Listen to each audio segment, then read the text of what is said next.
Boa noite, Manuel. Certo. Pessoal, deixa eu só fazer a introdução, né? Obrigado a todo mundo que está assistindo aqui. Hoje a gente está com um convidado super especial na live. Nós vamos tratar hoje sobre casas de GPS, né? Que são casas de isopor. E hoje a gente tem um convidado especial lá do Rio de Janeiro, que é o arquiteto Nil Andrade, tá? Ele é experiente na área e vai trazer um pouquinho do conhecimento dele para a gente essa noite. Nil, se apresente, fale quem você é e pode ficar à vontade, tá? Opa, boa noite, gente.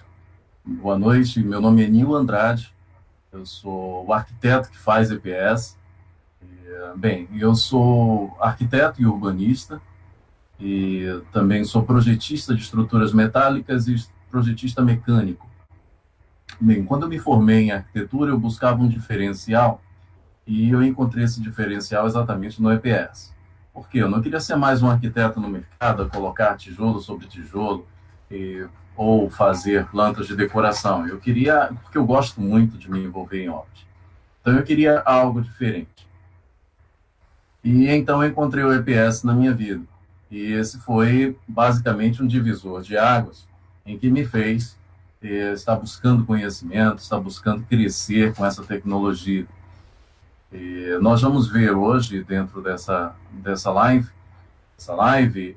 muito daquilo que eu descobri quanto ao EPS, e assim várias dicas que eu vou dar também, peço que a galera fique ligada.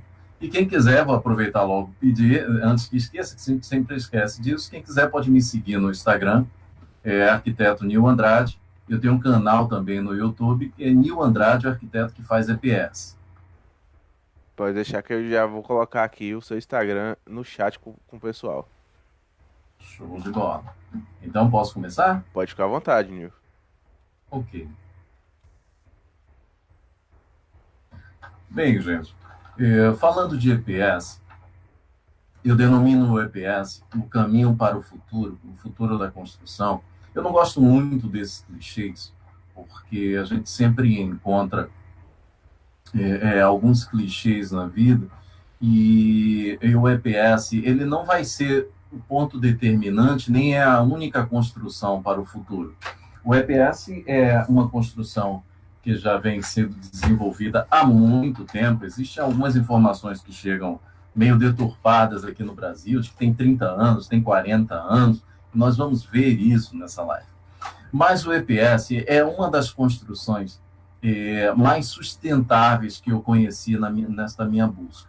Por que sustentável? Porque eu adoro esse tema sustentabilidade. Porque nós estamos buscando criar um mundo melhor para os nossos filhos, para os nossos netos, e a construção civil é um dos fatores preponderantes e predeterminantes para que a poluição cresça no mundo. Para se ter ideia, hoje, cada obra ela coloca de entulho por dia, em torno de 1,5 toneladas sai de uma obra, isso por dia. E eu estou falando apenas de uma obra comum, de uma reforma. Tá? Imagina o tanto de construções que nós temos envolvidas no mundo e tudo que vai... Quanto a construção é em EPS, todo resíduo da construção em EPS, ele é biodegradável. Além de ser biodegradável, ele pode ser reaproveitado pela própria fábrica de EPS. Então, criou resíduo de EPS, você junta o resíduo de EPS e volta para o fabricante para ele fazer o EPS reciclado, que esse já não serve para construção, vai ser aquele EPS de papelaria, vai ser EPS para embalagem de eletrodomésticos, e essa é a grande vantagem e é o que me apaixona no EPS. Hoje nós falaremos sobre o que é a construção em EPS e quando começou. Um segundo tópico são os principais sistemas de EPS que existem no mercado hoje, porque nós não temos apenas o painel monolítico, temos outros tipos de construção.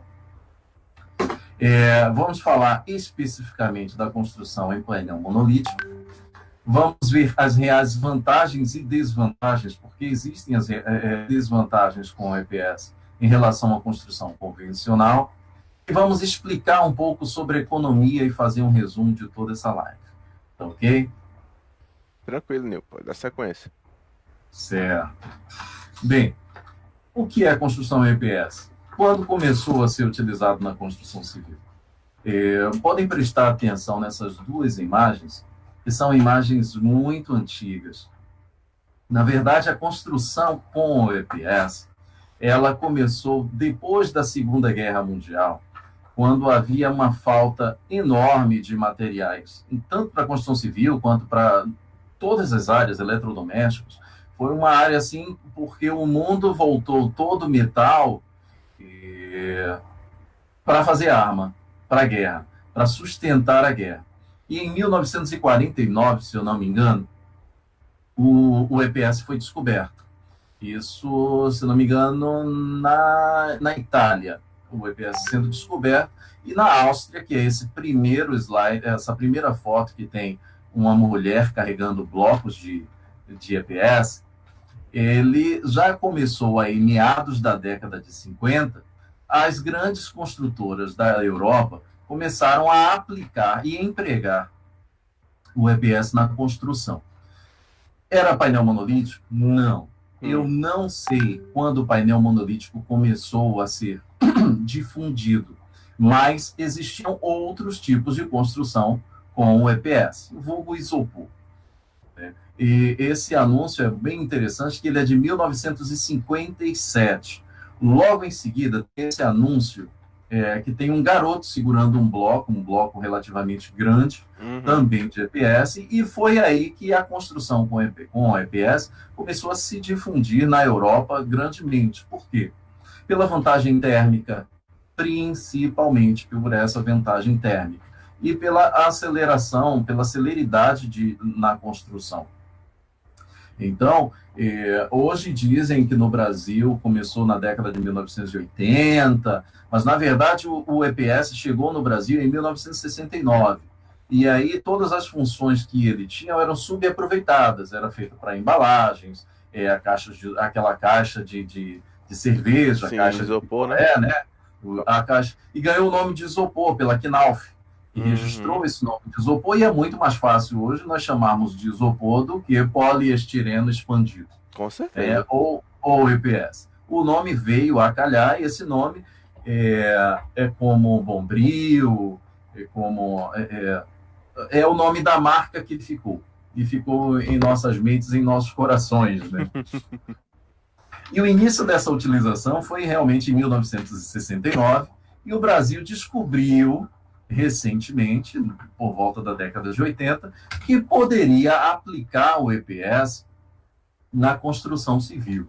Primeiro, ela começou a utilizar, a primeira forma que foi utilizado o EPS no Brasil para a construção civil foram os chamados blocões, eu esqueci o nome agora, Golflam, alguma coisa assim, que eles são utilizados até hoje para fazer radier, para economizar o aterro nas estradas. Então, ele é muito utilizado para isso. Os radiers que esses blocos são utilizados, normalmente são radiers de grandes construções.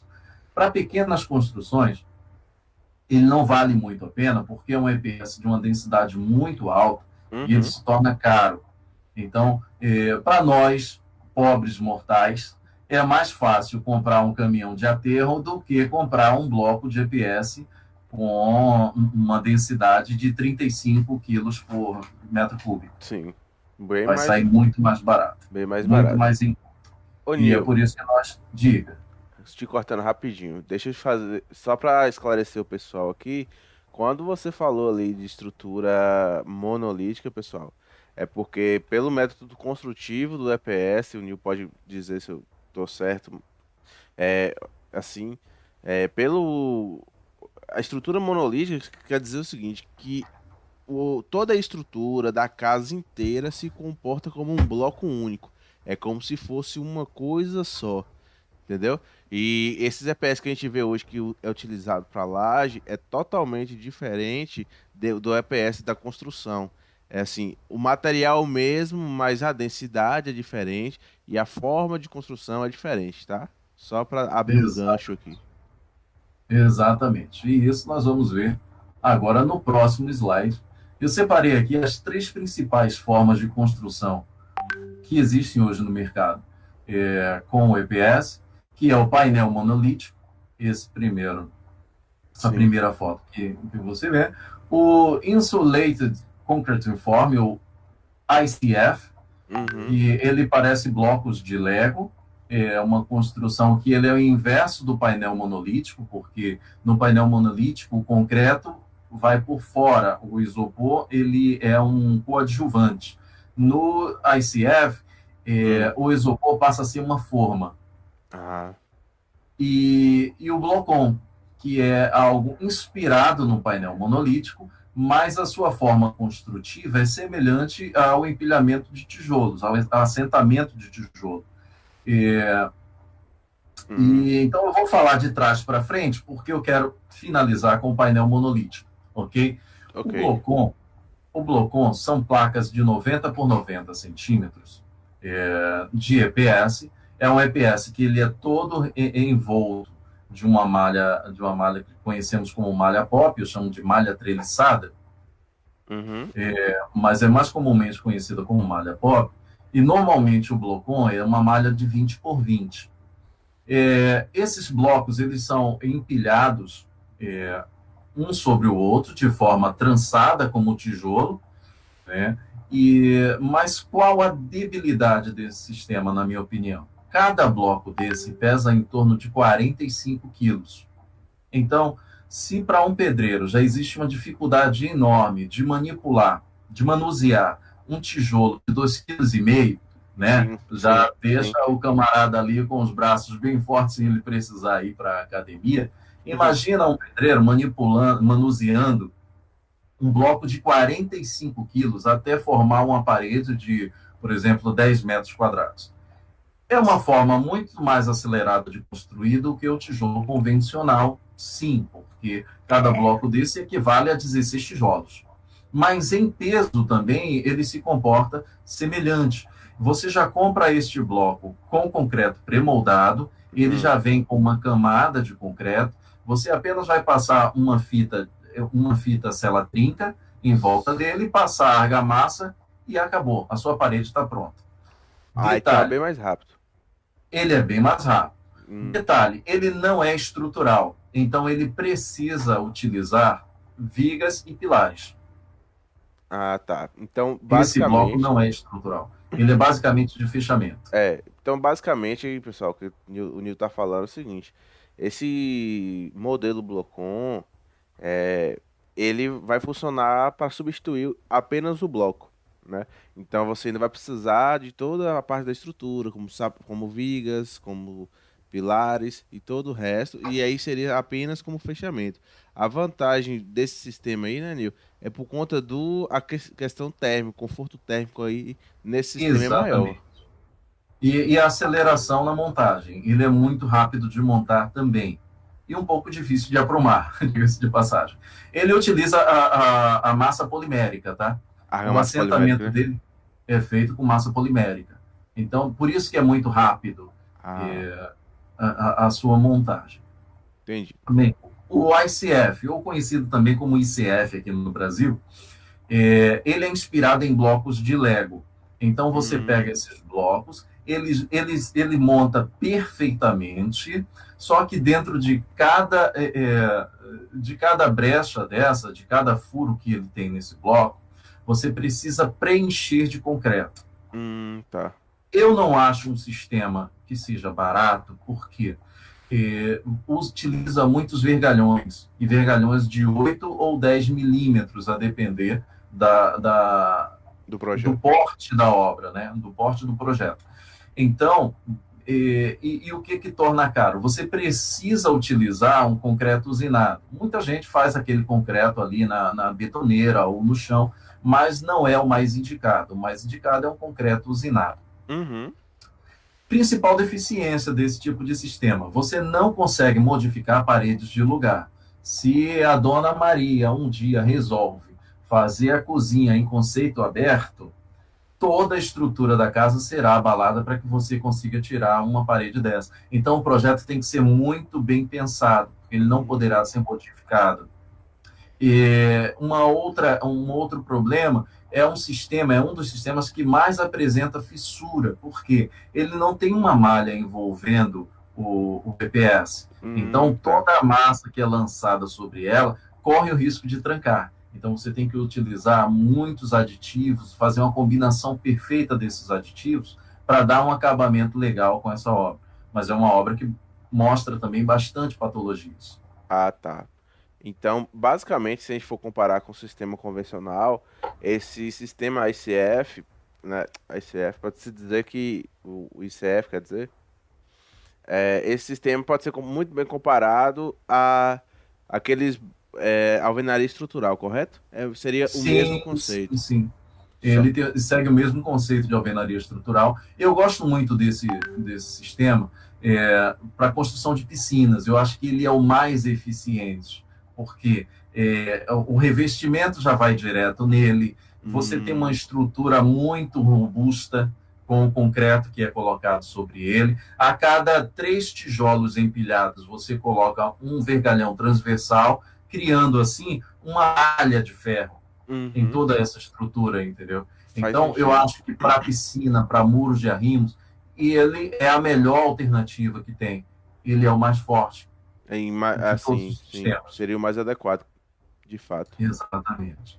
E o painel monolítico, que é, assim, basicamente a minha paixão. É um sistema que é muito versátil. Na minha opinião, é o mais versátil de todos eles, porque você consegue, com a Dona Maria, que amanhã resolve ter a cozinha em conceito aberto, não para de assistir o Irmãos à Obra, e aí resolve fazer a cozinha em conceito aberto. Verdade. Esse, o painel monolítico, você consegue destruir uma parede, desde que ela não seja uma parede estrutural, e ele tem diferença. O painel monolítico, ele possui num projeto as paredes estruturais e as paredes de fechamento. Essas paredes de fechamento são mais fáceis de serem modificadas. As paredes estruturais, no caso de uma modificação, de uma abertura de vão de porta, de janela, precisa fazer um estudo para saber se vai compensar, se vai poder mexer naquele vão.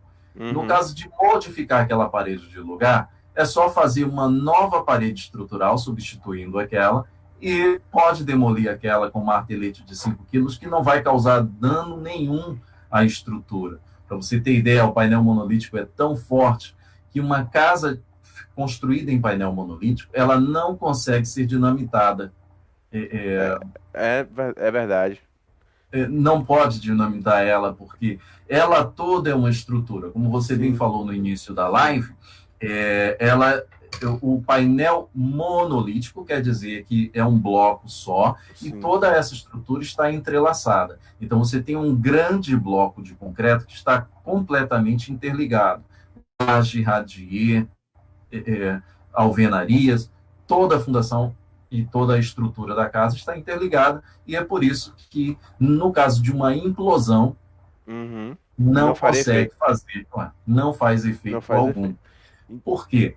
Quando o painel monolítico foi criado, e ele foi criado na Itália, existe ainda também uma controvérsia se ele foi criado na Itália ou na Áustria, eu não sei exatamente quando, mas ele foi criado também na intenção de suportar abalos sísmicos. Então, Hum, é a construção que melhor responde, melhor tem respostas para abalos sísmicos. Ela não deforma, ela não cria fissuras.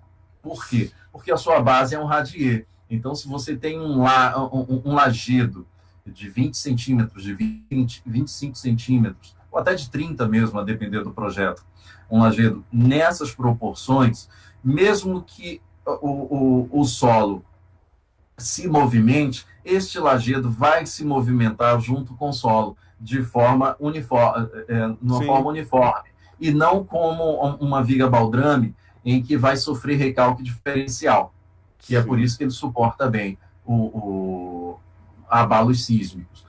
E o tijolo, ele não suportaria abalos sísmicos, mesmo que estivesse sob um radier, Hum, porque toda a estrutura seria movimentada. Quando você movimenta ela, o tijolo ele vai sofrer, né, sim. as curvas que Sim, que o esse tremor abalo vai causaria. proporcionar. Então, isso vai fazer com que o tijolo desmonte. Com o painel monolítico, isso não é possível. Show de bola demais. Ô, Nil, o Décio Freitas tá perguntando aqui, ó, se o EPS ajuda no conforto térmico do imóvel. Nesse caso aí do painel monolítico. É a mesma coisa? Como é que é? Ajuda no conforto térmico da mesma forma. Por quê? Digamos aqui, como no Rio de Janeiro, que nós enfrentamos essa semana uma temperatura, sensação térmica de 47 graus, No... não é brincadeira. Então, o sol ele vai esquentar a parede por fora, e no caso do tijolo, né, na construção convencional, a irradiação desse calor toma a parte interna da casa. Então, quando você liga um aparelho de ar-condicionado, ele consegue refrigerar o ambiente, mas ele não consegue refrigerar as paredes, Uhum. porque ela está aquecida. Então, fica uma briga insana do ar-condicionado contra as paredes que estão aquecidas. O painel monolítico, ele esquenta por fora a sua camada de concreto, mas o EPS não permite que essa temperatura passe para a segunda camada de concreto, que é a camada interna. Então, esta camada interna vai estar sempre com a temperatura ambiente. E Hum, essa temperatura ambiente também não se dissipa para a camada externa.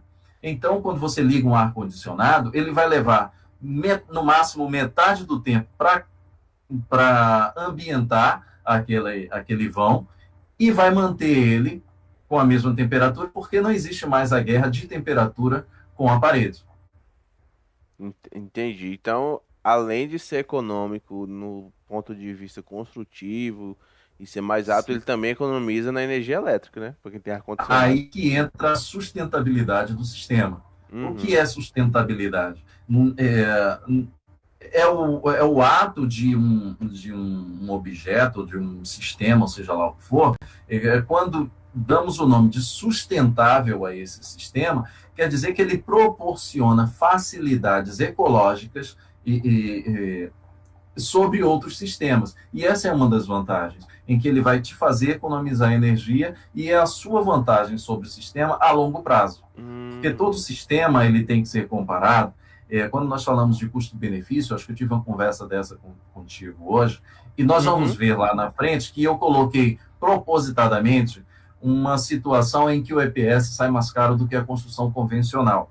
Porque quando nós falamos de custo-benefício, nós temos que falar nas vantagens e desvantagens a curto, médio e longo prazo. Essa é uma vantagem a longo prazo. Você vai sentir na sua conta de energia. Show de bola demais. E, Nil, só voltando um pouquinho no que você falou aí, né? A gente já viu a resistência desse sistema, né? Que ele é 3 vezes mais resistente do que o sistema convencional de blocos, né? Você pode Sim. tentar explodir uma dinamite lá dentro que não funciona, né? Não vai causar bala algum. E o mais interessante desse sistema, como você falou, né? É vamos dizer, a flexibilidade de mudança. Porque dentre esses 3 sistemas apresentados, ele é o que mais pode ser feito ajuste, né? Futuramente quiser Ajuste. abrir quiser abrir uma janela, abrir uma porta, basta cortar, fazer de novo a peça estrutural e que não vai afetar em nada, né? Exatamente. Inclusive, eu tenho um vídeo, eu acho que eu não coloquei no YouTube, está no meu Instagram, em que na execução de uma claraboia, estava ventando muito, era uma região de praia, uma região litorânea, essa construção, Uhum. e algumas das escoras cederam, então a parede ficou torta. E no outro dia, quando nós chegamos na obra, ela já tinha sido chapiscada, né? Eu não gosto muito do termo chapisco, mas no Brasil nós não temos outro termo para Uhum. isso. É a primeira camada de argamassa que entra, e é uma argamassa estrutural, Uhum. no outro dia ela já estava completamente endurecida, não estava curada, mas estava endurecida. E eu levei uns 3 dias pensando o que ia fazer com aquela parede, porque eu precisava ou destruir ela completamente, mas aí eu ia perder material, material que não é barato, não seria o ideal, ou tentar reverter aquela situação. A parede estava muito torta. Uhum. O painel, na sua união, ele fez isso. Então, ele ficou assim. Então, me veio a brilhante ideia de fazer o quê? Pegar um martelete de 5 quilos e fraturar a parede onde ela estava com a empena mais significativa e colocar talas. Então, Hum, naquela hora, eu trabalhei como um ortopedista, quando você uhum, fratura um membro. Eu fraturei a parede, coloquei 2 talas, chamando ela para o lugar, destruí um pouco do concreto em redor para que eu conseguisse fazer a costura perfeita, né, da argamassa, e sim. reconstruí toda a argamassa destruída, e a parede, de novo, ficou perfeita. E nós demoramos aí 2 horas para fazer, 2 ou 3 horas mais ou menos. As paredes não estiverem completamente aprumadas e alinhadas, você vai gastar 3 vezes mais do que a construção convencional. Isso é fato. Sim, É por isso que precisa de uma qualificação para construir com EPS. com certeza. O sistema é 3 vezes mais resistente que o sistema convencional. Ele pode ser construído nesse sistema até 3 andares. Essa mesmo é a foto de uma obra, não é uma obra minha, é uma obra que eu peguei na internet, em EPS, mas são 3 andares construídos, sem pilares e sem vigas, apenas Nossa. construção no painel monolítico. E hoje, ele te dá. Hoje é muito mais fácil construir, porque os arquitetos, nós estamos agora na modinha do vão livre, né? Então, são Aham, grandes mãos, pé direito duplo e tal. E isso faz com que a obra seja muito mais leve do que uma construção cheia de paredes, cheia de detalhes. Então, hoje, estamos com o EPS com uma faca e o queijo na mão. Quando você tem uma construção com pés direitos amplos e com vãos livres grandes, então o EPS é um sistema melhor para isso. Mas voltando ao que eu estava dizendo sobre o YouTube ser faculdade, eu disse assim, você não pode ficar assistindo 3, 4, 10 vídeos no YouTube e achar que você já é um construtor de EPS. E isso vai contra aquilo que eu coloco na internet, contra o meu canal? Não, porque quem coloca vídeos sobre construção em EPS não passa o pulo do gato. não, com Na certeza não. verdade, todo mundo que ensina alguma coisa no YouTube, ele não passa o pulo do gato. Ele mostra como fez, ele mostra como vai ser feito. Sabe aquela história de você vai no barbeiro e o barbeiro faz realmente uma barbeiragem na sua cabeça? Como é que ele faz com o espelho? Ele pega o espelho e faz assim para você. Tá vendo? Ó, tá super legal, tá vendo? É, Super exatamente. gostou e tal, você sai, e aí no caminho você encontra um amigo, e o amigo diz assim: Você pagou para fazer isso?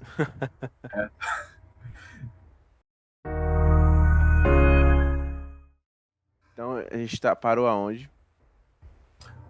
Nós paramos quando está falando que Hum, o YouTube não é a faculdade, né? Então, sim, as pessoas que ensinam técnicas construtivas, seja lá o que for no YouTube, ela não mostra o pulo do gato. Ela mostra o início daquilo que vai ser construído, o meio e o final. Ela não mostra os problemas. Ela não sim, mostra a parede que o vento entortou. Ela não mostra a escora que caiu, entendeu? Ah, olha, tá sim. vendo como construção monolítica é linda, é maravilhosa, tudo perfeito. Em 17 dias eu construo uma casa de 70 metros quadrados. E os intempéries da obra, e as dificuldades da obra, e os tropeços da obra, e aquela chuva que caiu na hora de você fazer o chapisco, o que é que você fez? Quais são os problemas que você encontra nesse tipo de discussão, de construção? Ninguém mostra os problemas. Uhum. Ninguém mostra. Entendeu?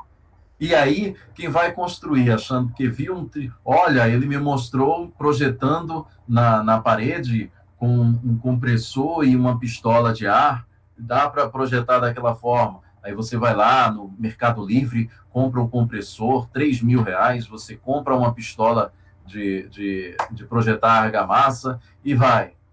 E agora? O que eu faço com isso? Não tem ar suficiente saindo. O que eu preciso fazer? Como regular aquela pistola? Como regular o compressor? Essas coisas ninguém ensina no YouTube. Uhum. Então, você não pode ter o YouTube como faculdade ou como curso técnico Com para certeza. isso. É o norte, olha, vi, é legal, vou pesquisar, vou ver literatura sobre isso, vou ver como que eu posso, será que eu consigo construir? Aí você vê enormes vídeos, assim, eu e minha esposa construímos sozinho em 2 meses. Eu vi isso. Eu vi esse vídeo. Impossível. Eu te digo categoricamente impossível duas pessoas construírem uma casa em EPS, seja lá em que sistema construtivo for, em 2 meses. Mesmo porque você tem o tempo de cura dos materiais.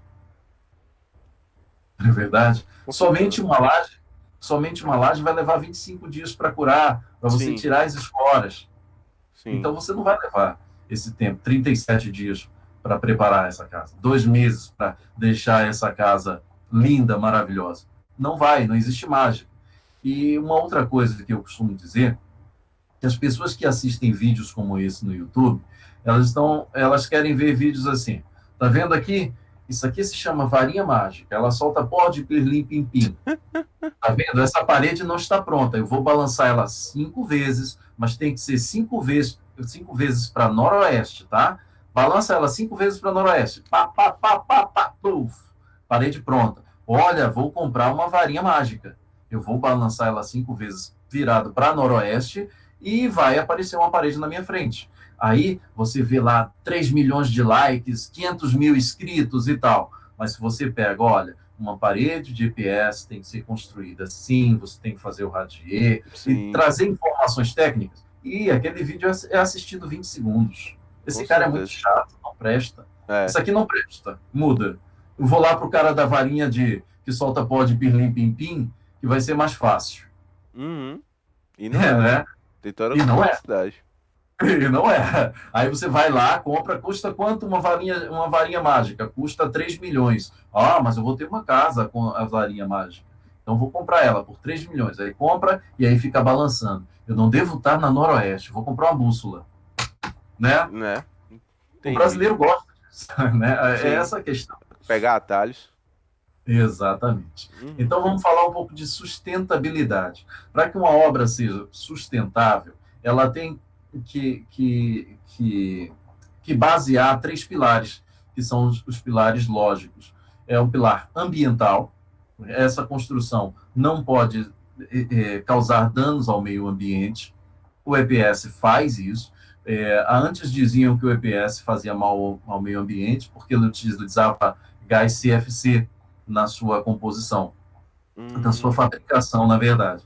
Mas hoje, as fábricas utilizam gás pentano, que não causa dano ao meio ambiente. E como já falei, todo o EPS ele pode ser descartável de forma reciclável. Então, você entrega de novo para a fábrica, eles vão reciclar aquele EPS e tornar ele em novos objetos. Ele não pode voltar para a construção civil, porque a construção civil só pode trabalhar com EPS virgem. Tá? sim. Jamais construir com EPS reciclado. Esse EPS reciclado vai para a caixa de geladeira, não, Uhum. eletrodomésticos e etc, etc, papelaria. Esse é o EPS reciclado. O Tá. EPS virgem, e para a construção, ele precisa ter uma densidade. Sim. Tá? E essa densidade ela é classificatória de 1 a 7. Então, para pequenas construções, é o TF1.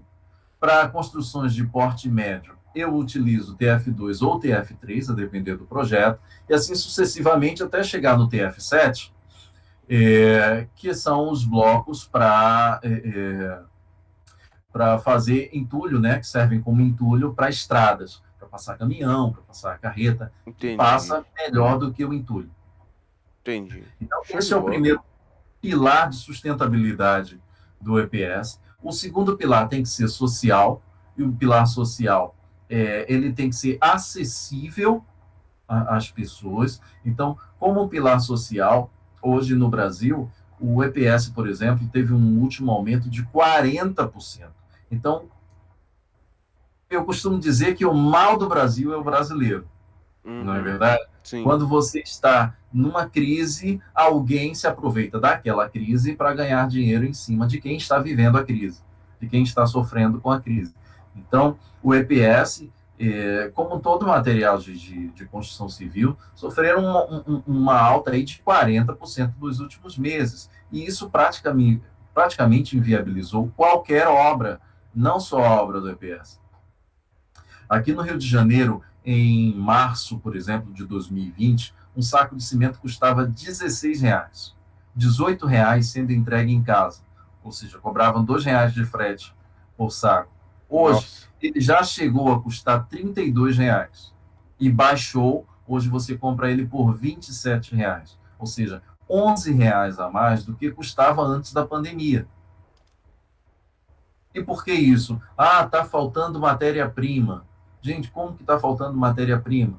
Várias fábricas não pararam de produzir. Era para nós estarmos sofrendo com falta de matéria-prima, com escassez de matéria-prima hoje, e não há 6 meses atrás, há 7 meses atrás, no início da pandemia. Né? E o outro pilar da sustentabilidade é o econômico. Então, a obra tem que ser barata, ela tem que ter função social e ela tem que ter função ambiental. Com certeza. Mas o que nós vemos no Brasil é que tudo que é ecológico termina se tornando mais caro. Por quê? Porque terminam se aproveitando daquele sistema. Eu lembro de uma época, há alguns anos atrás, começaram a fazer telha ecológica. E essas Sim. telhas eram reaproveitamento de embalagens PET, aquelas embalagens de leite, né? Sim. Aquelas caixinhas de leite. E fizeram telhas. As telhas não tinham muita qualidade, tanto que já sumiu bastante do mercado. Mas só por levar esse nome de sustentável, elas que deveriam custar metade da telha convencional, metade do preço da telha convencional, custavam o dobro. Então, eu volto aqui. O mal do Brasil, infelizmente, é o brasileiro que tenta tirar proveito de todas as situações. Bem, versatilidade. Você pode ver na última foto aí, você que é engenheiro, em concreto armado, para vencer um vão como esse, que deve ter aí mais ou menos uns 8 metros de vão, seria praticamente impossível sem pilares e sem vigas. E no EPS você consegue vencer esse tipo de vão. Por quê? Nossa. Ele tem a mesma resistência do concreto armado. Na verdade, a casa em EPS, vou contar um segredo aqui para vocês, eu sempre conto esse segredo. A casa não é de isopor. Aham. Né? Eu acho que trouxeram esse chamariz para casa de isopor, mas o isopor só tem função térmica, acústica E de e de preenchimento. redução e de preenchimento. A Aham. casa, na verdade, é uma casa de concreto. E você lançou uma pergunta hoje no Instagram de alguém mandou uma pergunta, e quanto a incêndio? Se houver um incêndio e o EPS se deformar completamente, ele vai derreter. Ele não derrete, porque assim, a massa dele, na verdade, é 2%, 98% é ar. Isso. Então ele vai praticamente sumir. E você vai só reduzir. As paredes vão continuar em pé. Porque o que mantém a casa em pé é o concreto. A casa pode desmoronar? Pode. Depois do incêndio muito grande, assim como aconteceu lá com Qualquer as lugar. torres gêmeas. E como vai acontecer em qualquer lugar, seja com tijolo, seja até o próprio tijolo refratário, a depender da temperatura, se ele não tiver curado, ele vai também rachar e vai cair. Sim. Né? Então, qualquer uma construção vai sofrer com isso. Então, eu quero ressaltar a versatilidade que tem no EPS para essas casas contemporâneas que nós temos encontrado hoje nos projetos, né? Aquelas portas de Golias. Uhum. Eu até hoje não consegui entender por que aquelas portas de 3 3 metros. metros e meio, 4 metros de altura. Quero saber quem nós estamos aguardando para entrar por aquela porta. Não é verdade? E é interessante que as pessoas nos procuram para fazer o projeto, empolgados, com aquela porta, mas ela não tem noção, assim como as pessoas terminam não tendo noção do valor global de uma construção, ela não tem noção do valor de uma porta daquela. Não E tem. quando ela fica sabendo o preço daquela porta, é um banho de água gelada na pessoa. Né? Sim. Uma porta daquela custa, no mínimo, R$ 9.000. Exatamente. Então, R$ 9.000 já Você seria constrói a suficiente. casa toda de isopor. Exatamente. Também não chega Não tanto, não. chega. A depender. Mas assim, eu estou falando um preço mínimo para aquela porta. Isso, Eu isso. estou falando do preço de uma Sasazaki, de 1,40 por 2,40, que é uma porta um pouquinho mais alta e tal. Mas eu estou falando, não é do filé mignon daquelas portas. Existem portas que chegam a R$ 45.000 de madeira. Uhum. Então, nós projetistas, nós arquitetos, nós designers de interiores e tal, temos lançado projetos e viajado na maionese junto com o cliente e colocado, vamos botar essa porta, vamos colocar essa porta. Olha, essa porta é cara. Olha, você Sim. quer tanta área assim dentro de um quarto, isso vai sair caro. Estamos na febre das kitnets, e as pessoas pensam assim, a kitnet é pequenininha, é barata. Não existe construção mais cara do que uma kitnet. Um banheiro custa 30%, um banheiro custa ele acabado, normalmente, 30% do valor de uma construção. Me corrija se eu estiver errado. Não, mais ou menos. É isso mesmo. É É isso mesmo. mais ou menos isso. Aí você vai dizer, não, vou fazer 5 kitnets. Olha, 5 kitnets vai ter o preço de 2 casas. Não, mas são só 5 kitnets pequenas. Mas ela tem 5 banheiros. Um banheiro hoje, no mínimo, você gasta no mínimo aí. Pode tirar do bolso aí R$ 10.000 Exatamente. pra fazer um Para banheiro. deixar ele bonitinho, como Isso. todo mundo quer, porcelanato, e agora tem o tal de painéis frisados, né? E todo Sim. mundo quer um painel frisado. Estava vendo essa semana um painel frisado de bambu e eu vi 329 a Nossa. peça. Se tá, 329 a peça, mas quanto que tem a peça? A peça tem 2 metros. Opa, legal, 2 metros por 9 Centímetro. centímetros, não. Não são 9 centímetros, não. Acho que são 9 milímetros. É coisa. 9 milímetros não. Deve ter uns 3, 4 milímetros esse painel. Tá, até aí tá tudo beleza. E a largura? 14 centímetros. Não. R$ 300, 14 por 2, para fazer um painel bacana, você vai precisar aí de pelo menos 10 daquele. No Vai dar mínimo. R$ 3.000 um painel. No mínimo, para você ter um painelzinho ali de 1,50 m. Isso. Né? Você vai gastar R$ 3.000 para fazer um painel de bambu, que é sustentável, que é ecológico, que é versátil, mas compensa. Isso nós pensamos em custo-benefício. Nem sempre custo-benefício é porque está caro. Qual benefício eu tenho com um painel de bambu? Eu tenho que ser um É o artista pilar, né, da global. sustentabilidade. Os pilares. Exatamente. Exatamente. Então vamos lá. Conforto térmico. Vamos falar lá de conforto térmico. Eu coloquei uma parede de concreto aqui Uhum. para falar sobre o conforto térmico. Esses elementos que trazem o conforto térmico, eu trouxe até a formulazinha lá que você tem, em que U é o resultado entre W dividido por metro quadrado vezes K. E Sim. todos esses valores estão ligados à temperatura e a eficiência, né, Sim. de um O material. objeto quanto à temperatura do Isso. material. Então, uma parede de concreto cru, né, com 10 centímetros de espessura, ele tem uma eficiência de 4,4. E Sim. quanto menor for o resultado em U, mais eficiente é o material. E mais Quando você fresco fica. recobre, exatamente, quando você recobre essa mesma parede com 2,5 cm de gesso, essa eficiência aumenta para 3,7. E quando você recobre essa mesma parede de 10 centímetros de concreto com 1 cm de EPS, essa eficiência é elevada a quase o dobro da Sim. parede crua. Ela vai para 2,0. Então, isso mostra a eficiência do EPS. Isso eu estou falando de apenas 1 cm de EPS. A parede do painel monolítico, ela tem 8 centímetros de EPS. Ou seja, calor não entra, Sim. frio não entra e também não sai. né? Mas aí nós vamos ter que falar também das janelas. Existem janelas mais eficientes, existem janelas e portas menos eficientes. A construção é um conjunto. E o Sim, EPS é apenas um coadjuvante desse conjunto. com certeza. Conforto acústico. Vale lembrar que o EPS é o material mais utilizado nos estúdios de gravação.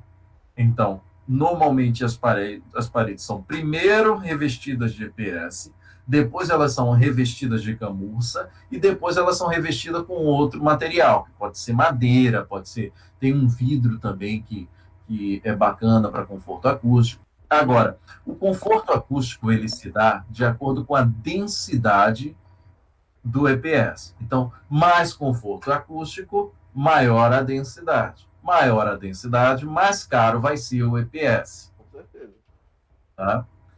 Então, se você utiliza o EPS mais barato, você não vai poder cobrar desse EPS 100% de eficiência em conforto acústico. Ok? Sim, Só um parâmetro a ser marcado.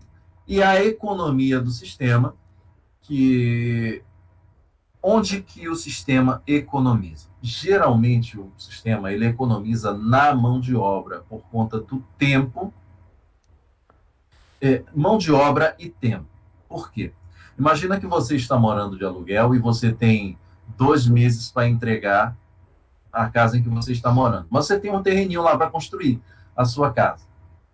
Bem, se você for construir no sistema convencional, você vai ter que renovar o seu contrato de aluguel. com certeza. Se você for construir no sistema EPS, você não vai precisar, em 2 meses, renovar o sistema de aluguel. Você também não vai construir uma casa em 2 meses. Tirem isso da cabeça, porque uma casa não vai ser construída em 2 meses. A casa pode ser edificada em EPS, pode ficar na laje em EPS, e dá para te entregar a parte cinza de uma construção em EPS. Mas tornar essa parte cinza habitável vai depender de todo o acabamento, vai depender de piso, vai depender de forro de gesso. Se você não quiser esperar o forro de gesso, já dá para morar, mas Aham. tem todo um conjunto de elementos que vai precisar entrar nesse catatal de coisas aí para que você torne uma casa completa entregue na chave. Sim. Então, a economia do EPS se dá no tempo de obra, em função da economia que você vai ter com aluguel, ou seja lá, com qualquer outra coisa, e o tempo na mão de obra. Existe um profissional e existe o técnico de YouTube. Aí é que mora o problema. Verdade, verdade. Às vezes, essa disparidade no preço da construção monolítica está exatamente porque a pessoa sabe aonde vão os caminhos, sabe quais são os caminhos, sabe aonde vai tropeçar, sabe aonde que vai dar certo, sabe aonde que não vai dar certo. Sim. E vamos lá, as reais vantagens e desvantagens do sistema, porque tudo na vida tem vantagens e desvantagens. Uhum. Ok? Principal vantagem na execução EPS: tempo na execução. Como eu falei, eu mesmo na obra, em uma tarde, fiz, eu inclusive coloquei no meu Instagram, uma pessoa só, fui eu, pessoalmente, que levantei as paredes. Levantei as paredes de um vão de 9 metros quadrados, são 7 painéis. Os 7 painéis, coloquei, cortei a porta lá, cortei a janela, bonitinho, em 3 horas. Mas um funcionário precisou de quase um dia para poder fazer todo o alinhamento, fazer toda a plumagem, fazer todas as amarrações, porque o EPS precisa de amarrações, precisa de Sim. band-aids, Sim, sim. precisa de toda uma verificação, para que a obra não tenha patologias. Isso também é tema de um vídeo meu no YouTube, em que são as patologias no painel monolítico. Toda construção tem problemas. Não Sim. seria diferente com o painel monolítico, tá? Sim. A menor quantidade de funcionários. Hoje, para erguer uma casa de 100 metros quadrados, eu utilizo 4 funcionários. São suficientes para você erguer esses 100 metros quadrados aí em uma semana, e para você alinhar esses 100 metros quadrados e entregar pronto para laje, você entrega essa casa em 15 dias úteis, com 4 pessoas trabalhando. Para você entregar uma casa com 100 metros quadrados em ponto de laje no sistema convencional, não vai levar menos que 1 mês e meio. Não. Você que é habituado à construção Sim. convencional Não, pode afirmar isso nem melhor condição. do que eu. É verdade? Uhum. Com o sistema EPS, você tem o conhecimento total dos custos da obra. Não tem surpresa. Se o orçamento for bem elaborado, não terá surpresas. Se as paredes for bem alinhadas, você não terá surpresa. Sim. Se a parede for bem aprumada, você não terá surpresa. Que é diferente do convencional. Sim. Né? Porque o convencional, por ser muito material, muita areia, muito tijolo, muito isso, muito aquilo, você acaba comprando paulatinamente esse material. Ah, não tem onde armazenar 6 mil tijolos, então compra 3 mil. Aí, quando você vai comprar os outros 3 mil, ele já aumentou de preço. Aí, quando você vai comprar o cimento, ele já aumentou de preço. Por conta da lentidão da obra. Você começa uma obra no sistema convencional custando 100 mil reais e termina ela custando 120, 130. É verdade? É verdade. Já com o EPS, por conta da rapidez, todo o material chega de uma vez, você já montou todo ele e o orçamento fica redondo. Uhum. Você não tem grandes surpresas nesse orçamento. Tá? E a baixa perda de material. Essas são as principais vantagens que eu gosto de ressaltar tá? Em relação à construção. Agora, desvantagens. Geralmente, o proprietário precisa dispor do valor total da construção. Por quê? Porque é uma construção muito rápida. Então, precisa se programar, precisa, sabe, viabilizar todo o custo da obra de uma vez. Uhum. Existem construtores hoje que conseguem parcelar no cartão de crédito, mas quem de nós, pobres mortais, hoje tem um cartão de crédito sem limites? Sim. Somente políticos e gigantes empresários, nem grandes empresários. Tem que ser gigante empresário. Dificuldade de mão de obra qualificada. Como eu já disse, existem poucos cursos no mercado, nem todos os cursos têm qualidade suficiente para formar técnicos nesse tipo de construção e são caríssimos. Então, as pessoas costumam dizer assim, poxa, mas a mão de obra do EPS está muito cara. Olha, aquele profissional investiu 5, 6 mil, 10 mil reais para fazer um curso EPS. Sim. Porque não é então, curso de YouTube, né? Não é o curso de YouTube. Estou falando do cara que sentou na frente do computador, às vezes nem do computador, do celular, e ficou vendo videozinho do YouTube, e se disse construtor de EPS. Ele teve investimento no caso de um compressor suficiente para a construção em EPS, ele fazer um investimento de mais ou menos 4 mil reais no compressor, numa pistola de lançamento de argamassa, mais 600, 700 reais. Então, para uma construção barata aí, ele já investiu quase 7 mil reais.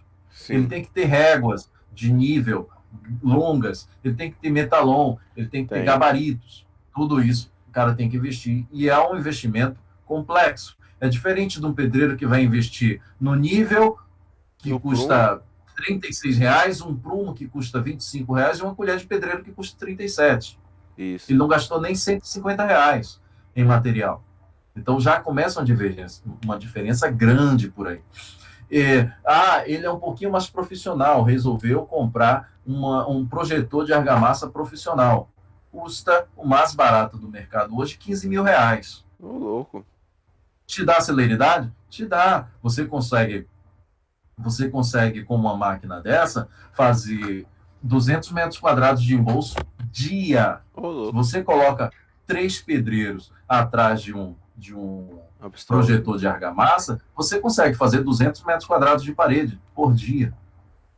Olha, mas você vai me cobrar para fazer o embolso, o reboco, né, aí na Bahia, dessa parede.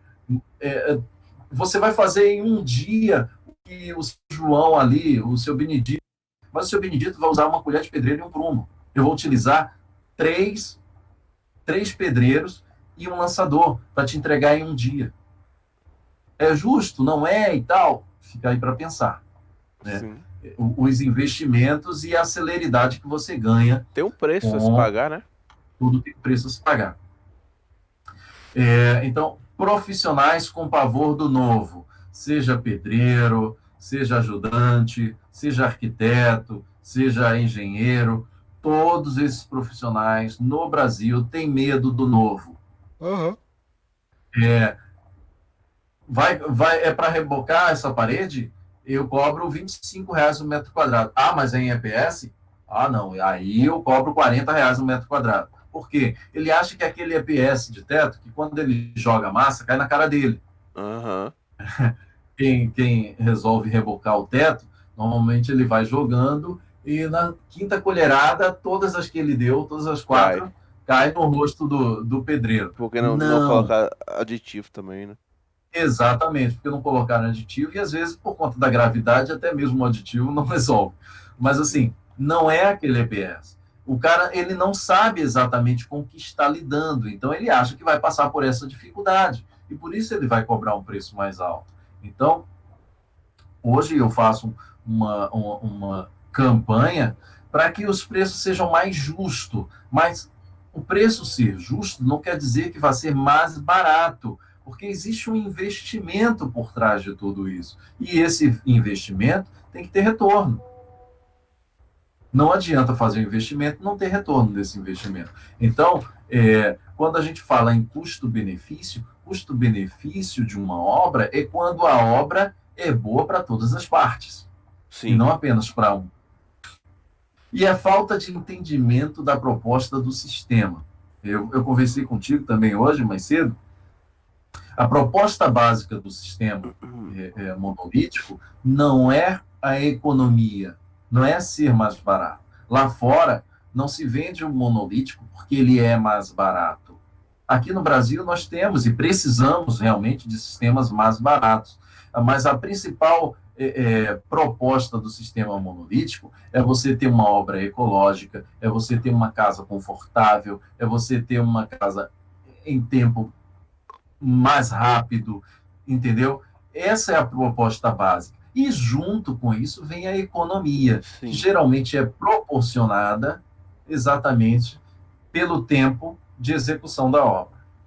Hum, entendido. Ok? Ok. Então vamos lá. Para aquela famigerada parede de 3 metros quadrados com um balanço de 2 metros. Sim. Para início de conversa, esse balanço de 2 metros, todo mundo iria correr de fazer isso aí em concreto armado, Sim. né? Se você fala com o engenheiro, olha, eu quero um balanço, uma viga em balanço ali com 2 metros, ele vai tentar te convencer a colocar um pilar ali, no mínimo uma mão francesa, né, para sustentar o peso daquilo ali, a carga que aquilo vai gerar. Não Sim. é verdade? Sim. Mas com o sistema monolítico, você não precisa ter medo disso. Porque esses balanços, se não tiver, obviamente, se não existir nenhuma carga além do peso próprio daquele balanço sobre ele, ele vai suportar tranquilamente, porque o peso é infinitamente menor. Antes de começar a live, inclusive, eu estava fazendo uns cálculos aqui de peso dessa parede. Se essa parede, essa mesma parede de 30 metros quadrados fosse construída em tijolos, eu acho que alguém tinha perguntado alguma coisa assim, a construção é realmente mais leve e tal. Se essa mesma parede fosse construída em tijolos, só de tijolos, não estou falando de argamassa, da Sim. massa de Sim. assentamento, só em tijolos ela pesaria 1.187 quilos. Se fosse em EPS, essa parede pesaria 33,5 kg. Nossa, muito diferente. Muito mais leve. Muito diferente. Por quê? Porque o peso específico do tijolo, o metro cúbico do tijolo, dá 375 quilos. Aham. E o peso específico do EPS, colocando aí um T2, pesa em torno de 12 a 14 quilos por metro cúbico. Uhum.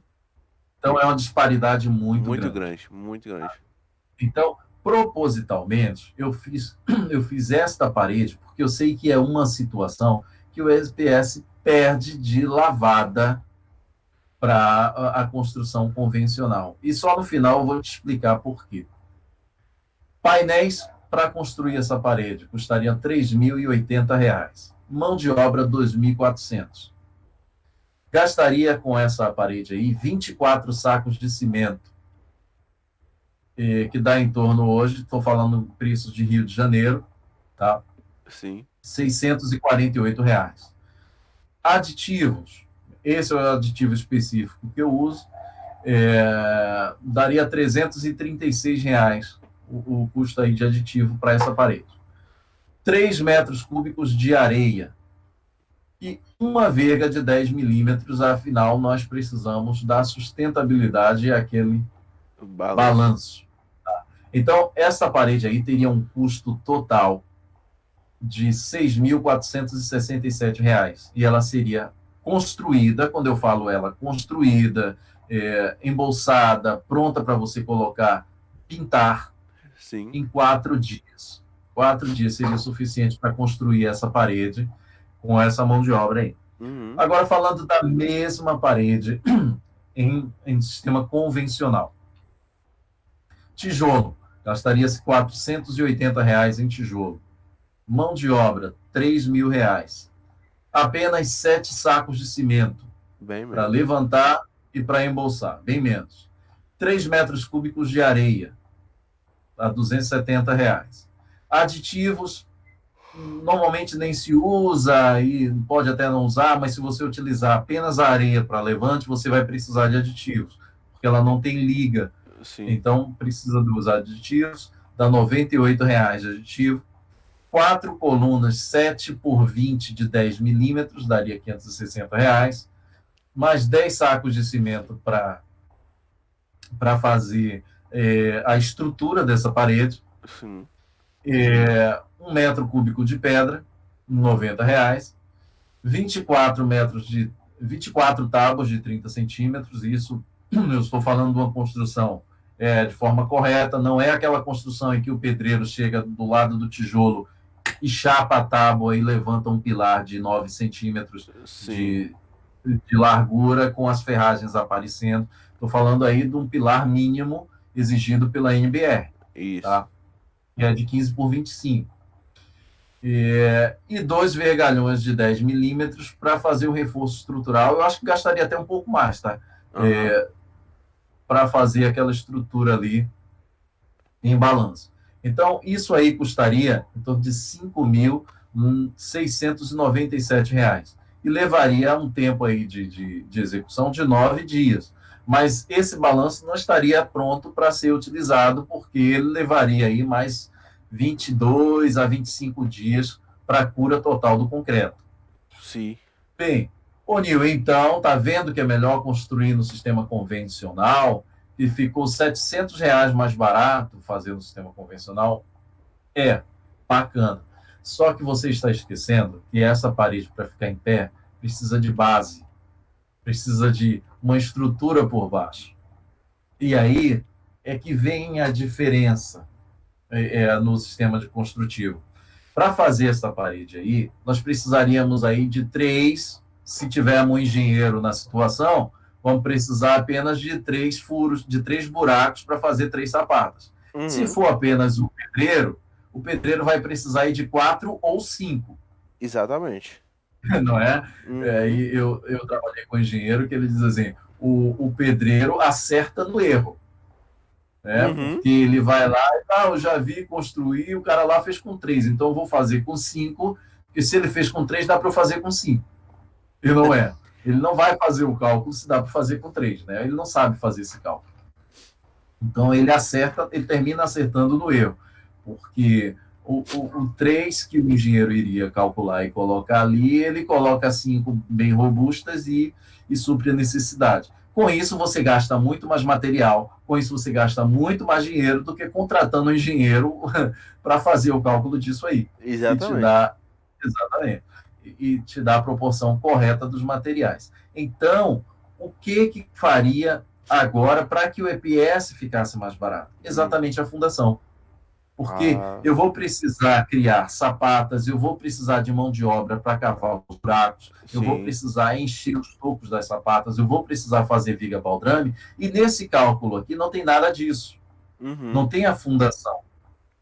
Se eu colocar tudo isso aqui no EPS, eu vou precisar, vamos comparar ali só por área, eu só preciso da viga baldrame. Ou seja, eu vou gastar um terço ou um quinto do que seria gasto para fazer a fundação de uma parede no Convencional. sistema convencional. E aí o EPS vai ganhar de lavada.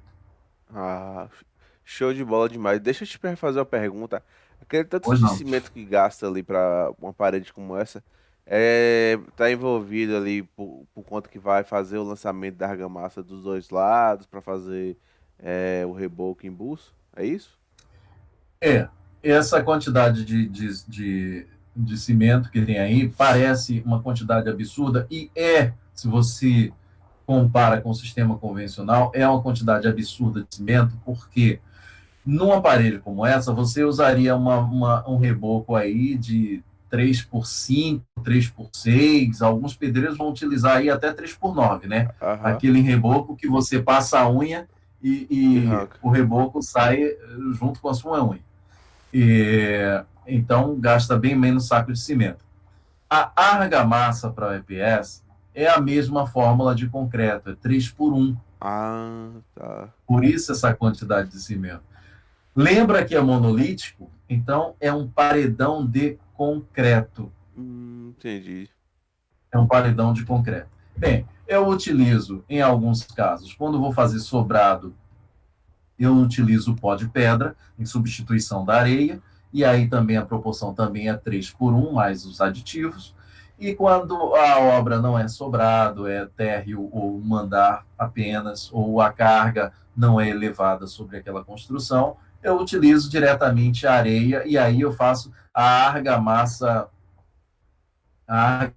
Polimérica. nossa, me fugiu. Não, não é polimérica não. A argamassa estrutural, Argamassa. desculpa. Você faz a argamassa estrutural, que tem a mesma resistência que o concreto. E essa argamassa, ela chega a ter de 14 a 16 MPa. Entendi. Então, é algo muito robusto, é algo É. muito forte.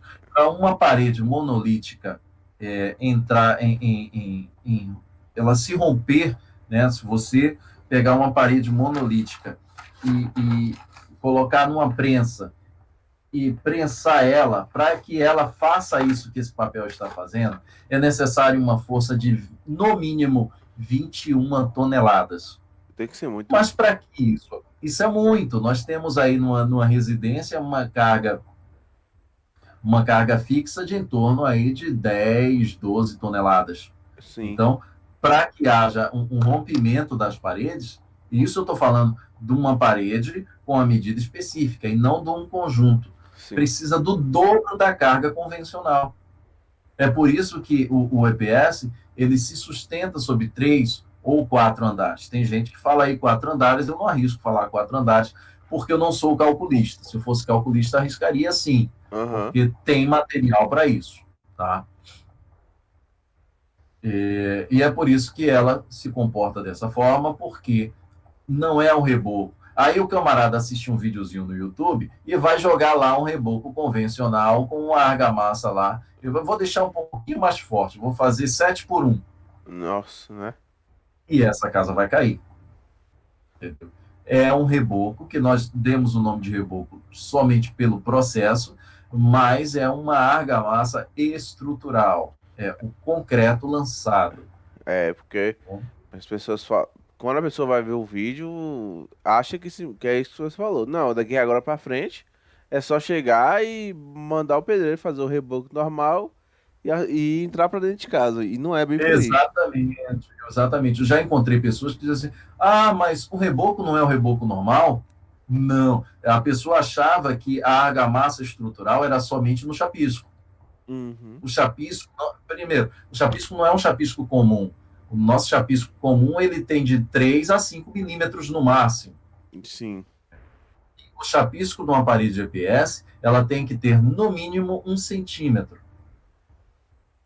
porque ele tem que recobrir as malhas Sim, até a sua cura. Então, só aí já é o dobro do chapisco convencional, do máximo do chapisco convencional. sim. Só aí. Ok? Então, essa é a breve live. Eu gostaria de agradecer e falar das razões principais, né? Agora já taquei o pau no EPS, já falei mal do EPS, já falei bem do EPS, já falei mal do convencional, já falei bem também do convencional. Eu sou um arquiteto que não sou encapsulado por uma técnica construtiva. Se Sim. você é cliente, vem procurar, eu vou analisar qual é a melhor forma construtiva daquele projeto. Pode ser steel frame, pode ser EPS, pode ser block-on, pode ser convencional. Tudo tem que estar de acordo com o seu bolso, com as suas necessidades. E quando eu falo dessas necessidades, eu estou falando da velocidade em que a obra vai transcorrer. Tá? Aham. E quero ressaltar as principais vantagens de você ter uma casa em EPS. Conforto térmico, conforto acústico, construção 40% mais rápido, eu arriscaria que até um pouco mais do que em alvenaria convencional. Uhum. Economia de água, e aí ninguém está preocupado com isso, né? Economia de 60% do volume d'água na obra, Na obra. você economiza aí. Por exemplo, para fazer a fundação, o radier, você não gasta água para fazer o radier. Somente a água do concreto usinado. Sim. E a água que os funcionários vão precisar beber. O baixo peso da construção, reduzindo o custo das fundações, né? Exatamente por aquilo que eu expliquei, 1 metro cúbico de tijolo pesa 375 quilos contra 14 quilos de 1 metro cúbico de EPS. Sim. Então, isso faz com que você não tenha que ter fundações muito robustas, muito pesadas. Então, a economia começa por aí. Uhum. Resistência mecânica e química. Uma casa em EPS, ela não dá bolor, ela não passa umidade. Se você, além do isopor ele ser impermeável, o concreto ele não é impermeável, vale lembrar, o Sim. concreto não é impermeável, pode entrar alguma água aí por isso, mas muito mais fácil de resolver do que uma casa convencional, em que normalmente uma casa convencional, por exemplo, ela causa infiltração, e a infiltração é por capilaridade, ela vem de baixo para cima e nunca do lado, de um Uhum. lado para o outro. Normalmente as pessoas tentam resolver de um lado para o outro, nunca de baixo para cima. No EPS você já resolve isso fazendo radier, Já. Porque o radier porque já tem uma essa preparo umidade de. não vem por capilaridade dentro de 20 centímetros. Ela pode até chegar lá, mas daqui a uns 50 anos. Entendido. Baixa absorção de água, que o EPS tem, a resistência à compressão muito elevada, uma laje apoiada nas paredes não necessita de viga nem colunas, nem ferragem, nem caixaria. Resistência ao envelhecimento é uma obra, o EPS, ao tempo, ele leva 100 anos para se decompor. Imagina ele protegido por uma camada de 4 centímetros de concreto. Uhum.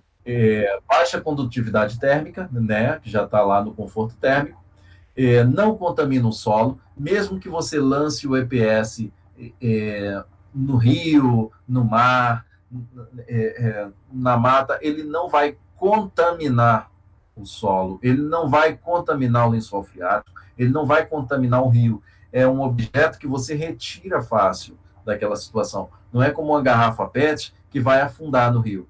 Uhum. De fato. Entendeu? É, a menor emissão, não existe emissão de CO2, né, relativa ao EPS, exatamente porque o gás que causava o vapor que fabricava o EPS foi trocado do CO2 para o pentano, Uhum. e a impermeabilidade das paredes, isso não vai causar fungo nessa parede, é uma parede que não tem fungo, não tem bactéria, porque o EPS e o concreto não tem matéria orgânica. Não. Então, o fungo não se alimenta, ele precisa de matérias orgânicas para se alimentar. E por que que nasce fungo nas paredes? Porque normalmente elas são embolsadas com argila. E a argila tem matéria orgânica, a argila apodrece. E Sim. menor mão de obra, ali numa obra em que, para que você tenha o mesmo tempo de obra com uma construção convencional, você vai precisar aí de 15 trabalhadores no canteiro de obra, e com EPS, com 4, você resolve isso em menos tempo. Então, eu queria agradecer a você, Maicon, pela oportunidade de nós fazermos essa live, e também de todos que estiveram aqui presentes. Não sei se a live conseguiu ser retransmitida, mas você vai gravar e a gente vai Sim, sim. fazer uma edição bacana aí, colocar essa live. Quero agradecer a vocês todos que assistiram e que vão assistir, e vamos ajudar a propagar o EPS, porque é realmente um caminho para o futuro, um caminho para a sustentabilidade, um caminho para a ecologia, um caminho para nós preservarmos o meio ambiente Com, através da construção. com certeza, Nil. Antes da gente encerrar, eu tenho duas perguntas aqui. Me explica aqui. Na parte de fechamento lá, por exemplo, a gente consegue fazer. Como é que é a ligação da laje com as paredes? Simplesmente apoia as vigotas nas paredes? Precisa de viga para? Como é que é? As paredes, as vigotas, elas são apoiadas diretamente na parede, não no Hum, isopor, não. ou no chapisco, né? Porque quando você chapisca, você já tem resistência suficiente para colocar uma laje em cima, tá? Sim, Somente no chapisco. Então você apoia a vigota em cima e as ferragens que sobem das paredes vão ultrapassar essa laje. Essas sim, ferragens fazem a amarração com a ferragem negativa da laje. sim. E aí você tem o painel monolítico. Entendido. Outra dúvida. Se a pessoa não quiser fazer com laje, ela pode fazer só um telhado por cima, vedando, Pode, melhor ainda. né, Melhor né? ainda porque ela vai ter carga menor. Nós profissionais nunca subestimamos o que o cliente pode fazer, né? Aham. Porque principalmente o pessoal aí da engenharia, que usa um fator aí de 2,5 nos cálculos, porque ele sabe que o cliente diz assim, não, eu quero uma casa térrea simples, aí amanhã o filho já quer casar, ele quer Sim, construir uma casa em cima, e aí o neto quer casar, ele quer construir outra casa em cima, e é por isso que a engenharia usa um fator de risco de sim, sim. 2,5, né? Mas o EPS, se não fosse esse fator de risco, ele poderia ser até um EPS TF1, com uma camada mais fina de concreto. Se for para suportar só a carga das telhas, isso suporta tranquilamente. Ah, maravilha. Tranquilo. Uma outra pergunta, só para a gente finalizar. Essas casas também são sujeitas a financiamento, do mesmo jeito, né? Não, aí é que está um grande problema hoje do EPS no Brasil. Para que a Caixa Econômica. Existem. O meu não Hum, tem reticência, tem aspas aí entre esse não, tá? aham, Primeiro vamos falar da Caixa Econômica Federal, que é o tipo de financiamento que nós brasileiros mais estamos acostumados a isso. fazer. Ela não financia construção de casa em EBS. Por quê? Porque ela exige um documento chamado DATEC, e esse documento ele custa em torno de 2,5 milhões para que toda a documentação da DATEC, exige o laudo técnico da construção, ela tem lá um catatal de informações, de exigências que ela coloca para os fabricantes, que eles têm que cumprir. Tem fabricantes correndo atrás disso hoje, e aquele que conseguir a DATEC primeiro vai sim ser o boom do mercado, Sim, né? Porque todo mundo hoje quer construir uma casa financiada. com certeza. Então, a Caixa Econômica ainda diretamente não financia a construção da casa EPS. Em contraponto disso, contradizendo essa posição dela, a casa construída, ela financia. Hum, Se tá você vendo aí? quiser comprar uma casa em EPS, construída em EPS, ela não quer nem saber se a casa foi feita de tijolo, se foi feita em EPS, se foi feita de barro, se foi feita de adobe, né? Sim, Aí, Guanambi, né? A cidade que você isso. mora, aí por perto de Guanambi deve ter muita casa em adobe ainda, lá pela zona rural. Sim, Ela não quer saber de que material foi construída a casa. Ela vai lá e financia. Ah, entendeu? entendi. Então, ela financia a compra da casa em EPS, sim. Só uma modalidade do financiamento. Isso. Mas existem bancos hoje, cooperativas, bancos virtuais, que já proporcionam o financiamento, sim, da casa em EPS. Alguns exigem que a casa tenha no mínimo 150, 200 metros quadrados, outros fazem outras exigências, mas já é possível, sim, fazer o financiamento da casa, da construção em EPS, não pela Caixa Econômica Federal. Entendi. Mas show de bola demais. Nil, muito obrigado. Como é que faz para as pessoas te encontrarem? Repassa de novo aí seu Instagram e o seu canal no YouTube. Opa, o meu Instagram é arquiteto Nil Andrade, com Y. Você Uhum. pode me encontrar lá no Instagram. No YouTube, o meu canal é Nil Andrade, o arquiteto que faz EPS. Você vai Uhum. encontrar lá nas top lists. Ainda não sou um dos mais em que tem mais inscritos, mas assim, porque eu me preocupo muito com a qualidade do vídeo e Sim, aquilo que eu já falei sobre a varinha de condão, né? sim. Então, no YouTube você procura Nil Andrade com Y, o arquiteto que faz EPS. No YouTube e no Instagram, arquiteto Nil Andrade. O meu WhatsApp é 21 981 53 6147. Faço orçamentos, acompanhamento de projeto. Se você não é daqui do estado do Rio de Janeiro, nós fazemos o acompanhamento da obra, nós fazemos a consultoria. Uhum. Eu levo mais um profissional comigo e você coloca os profissionais da sua cidade para trabalhar, e nós vamos ali juntos montar a sua casa em EPS. Eu Show de bola. represento a High Tech House, que é uma fábrica de painéis monolíticos, e ela agora está dando entrada no laudo pericial para correr atrás da Datec também, tá? Show de bola. Mas também trabalho com outros painéis monolíticos, como a Mundi, como a Monolitos. Existem muitos painéis bons no mercado. E o aviso que eu dou é: não se arrisque a fazer painéis monolíticos. Não É, é fácil fazer. Não tem a mesma consistência de um fabricante. não. E- Não pense em fazer. Você vai encontrar milhões de pessoas pelo YouTube fazendo ele soldado, fazendo ele amarrado, fazendo ele com arame. Não se arrisque. É a vida de sua família que está em jogo. Ou são outras vidas que estão em jogo. Construção não é para amadores. Construção é para gente consciente do que está fazendo. São vidas que estão em jogo. E sim. se você contrata um pedreiro, daqui a 3 meses você não sabe nem mais onde o pedreiro está. Você contrata um engenheiro, um arquiteto, a RRT nos dá uma responsabilidade de 60 anos para com aquela obra. A Sim. obra tem 5 anos de garantia, que é o que manda a lei. Nós damos 5 anos de garantia para uma obra, para poder fazer consertos, vazamentos, infiltrações. Em 5 anos ela não deve ter.